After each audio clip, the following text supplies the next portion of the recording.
15,000 টাকার কম বেতন দিলে আমি থাকতে পারবো না। তোর আবার কি হলো? আমার দিন শেষে বাড়ি ভাড়া, কারেন্ট বিল, সংসারের খরচ, বাচ্চা কাচ্চার লেখাপড়া, তাছাড়া আমার একটা কিস্তিও আছে। আপনি যদি আমাকে কম বেতন দেন, আমি এই বেতন থাকতে পারবো না। দেখ ভাই, আমারও কিস্তি আছে, শোরুম ভাড়া আছে, তোদের বেতন দিচ্ছি, এত কিছুর পরেও কিন্তু আমি ম্যানেজ করে চলছি। না মহাজন, 12,000 টাকার বেতনের চাকরি আমি করতে পারবো না। আপনি যদি আমাকে 15,000 টাকা বেতন দেন, তাহলে আমি আপনার এখানে থাকবো। নাহলে রাফি ভাই আমাকে 17,000 টাকা বেতনের অফার করেছে, কাল থেকে ওখানে জয়েন করবো। রাফি ভাই তোদের আর কাকে কাকে অফার দিয়ে রেখেছে? আমি তো বলছি আমার ব্যবসার অবস্থা বর্তমানে ভালো না। আমি চাইলেও কিন্তু এখন তোদেরকে 15,000 টাকা বেতন দিতে পারবো না। আমি চাইলে কিন্তু তোদের 2-1 জনকে বাদ দিতে পারতাম, কিন্তু আমি তা না করে তোদেরকে চাকরিতে রেখেছি। আমার বর্তমানে অবস্থা খারাপ, তাই 15,000 টাকার জায়গায় 12,000 টাকা করলাম।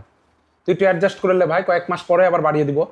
না মহাজন, আপনি যদি আমাকে 15,000 টাকা বেতন দেন থাকবো, নাহলে আমি কাল থেকে ওখানে চলে যাবো। আসলে মুরব্বীরা ঠিকই বলতো, বিপদ পড়লেই বোঝা যায় কে আপন আর কে পর। ঠিক আছে ভাই, তুই যা। ঠিক আছে।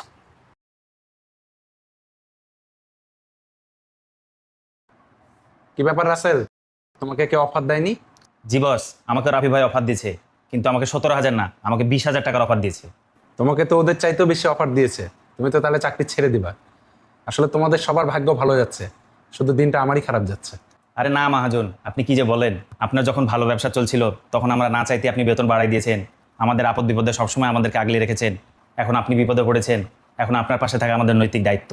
রাসেল, আমি মানতেই পারছি না, যখন আমার ভালো সময় ছিল তখন তোমরা 3 জন আমার পাশে ছিলে, আর এখন আমার খারাপ সময়ে 2 জন তো ছেড়ে চলেই গেল, আর তুমি 20,000 টাকা অফার পেয়েও আমাকে ছেড়ে যাচ্ছ না, আমার পাশে আছো, এটা আমার বিশ্বাসই হচ্ছে না। আসলে মহাজন, আমার জীবনেও আমি খারাপ সময় ভালো সময় দুইটাই পার করেছি। আসলে খারাপ সময় যারা ছেড়ে চলে যায় তারা সবাই স্বার্থপর ছিল, আর এই কষ্টটা আমি বুঝি। আপনি কোনো চিন্তা করেন না মহাজন, আপনার পাশে আমি আছি।